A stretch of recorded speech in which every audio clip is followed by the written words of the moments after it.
welcome. We're back, and we are here with Dr. Andrew Bamford, who many of you know from his searing couple of years as an editor at Hellion with the, what was the series title, Andrew? From Reason to Revolution. From Reason to Revolution. It was 8 years, remarkably. 8 years, yeah, my word. It was quite the How time flies. So what are you working on these days? What are you presenting on?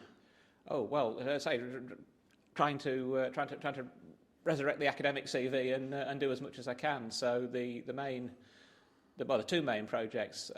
One is wrapping up some stuff on amphibious warfare that I was doing for a conference I ran when I was still with Hellion. But I've been asked to write a very short, as in 80,000 words, the whole war, history of the Peninsular War for Routledge's Wars and Battles series. So that's the main focus, and trying, as I did tried to do with the paper I gave here, pulling out bits of old PhD research and things that I sort of found that were interesting and sat on, and never had a chance to do anything with, so that hopefully it's not just a rehash of everything from printed sources, but I can hopefully throw some new insights in as well. That'd be fantastic. Hey, are you looking forward to becoming the new sort of go-to book bought by parents when their kids develop a fascination in the war? I think it might be more the go-to books for undergraduates doing a course on it, from the way Routledge probably want to pitch it. I mean, I could do that as well. I'm open to offers for anybody who's listening, but yeah. The old Ladybird book of the Peninsular War? This is it, yeah. Most, fine spot in the peninsula. I'm not picky. There you go. I like that idea. But I mean, having a good undergrad text on the subject is going to be a gift as well.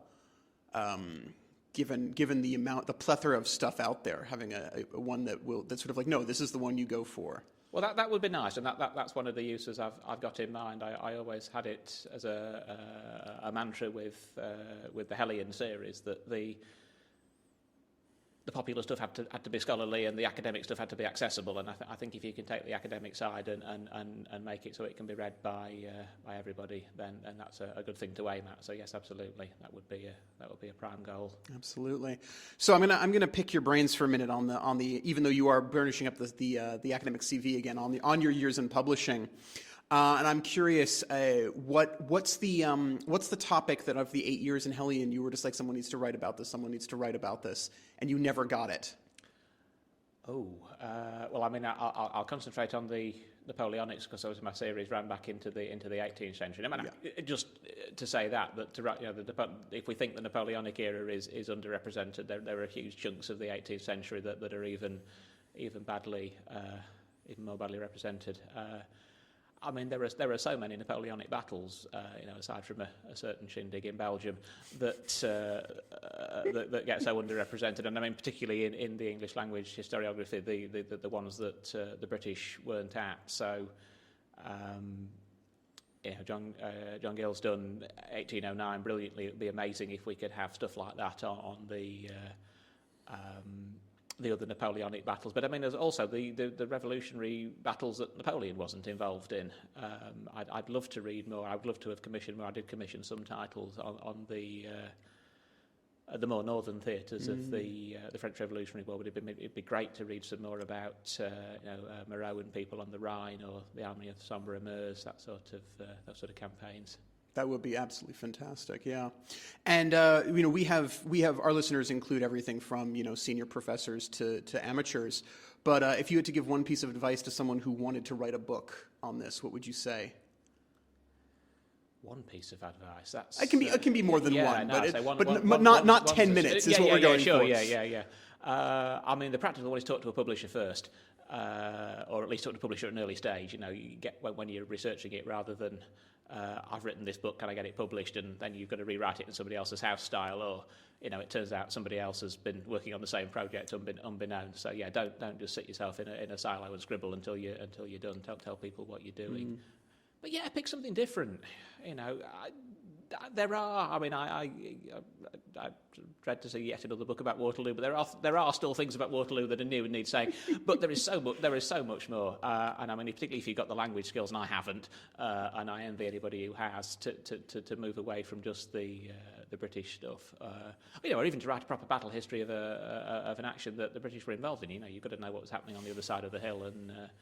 You know, my French can just about manage with the aid of a translation engine, but my Spanish and German and all the other languages are non-existent. So fair enough. Have you enjoyed the conference as only a speaker and an attendee, and not someone who's sort of here scouting? Yes, it's been nice to be here as me. I've said that to a few people. I mean, there are panels I've thought that would have made an excellent book, but now somebody else's problem now. So I'm not sure you'll ever escape that thought. No. The thing I would love to be able to escape is the mental reading when I'm reading anything else now. I have to remind myself I'm not a commissioning editor, I'm not a copy editor, and I just need to read what's on the page rather than suggesting improvements and inking through bits I don't approve of. Absolutely. And speaking of the writing process, we have our very own burgeoning Zach White here. Hop in the shot, mate. Writing process? What am I writing? Well, this is exactly what I was going to ask. Andrew, I don't know if you know, but Zach is in the process of forever writing his book. And as Which a former one? editor, I want you to give him a few words of encouragement, advice, bollocksing, basically. Oh, well, Kick up the arse. yeah, get on and get it done. I mean, I would have loved to have signed it up when I was still in the position to do so, and you've missed that boat if you're ever aiming for it, but I'm sure there are other presses that will have your arm off as soon as you've got the product ready to go. I mean, there's a thought of a structure. Does that count? Can we flog that? Just like, here is the idea of a book? Well, as I was saying before you joined the conversation, I mean, that as you, I'm sure, know, is the point that you need to start talking to a publisher, because you don't want to write it and then find they've already commissioned the same thing from somebody else. But, yeah, I'm not sure...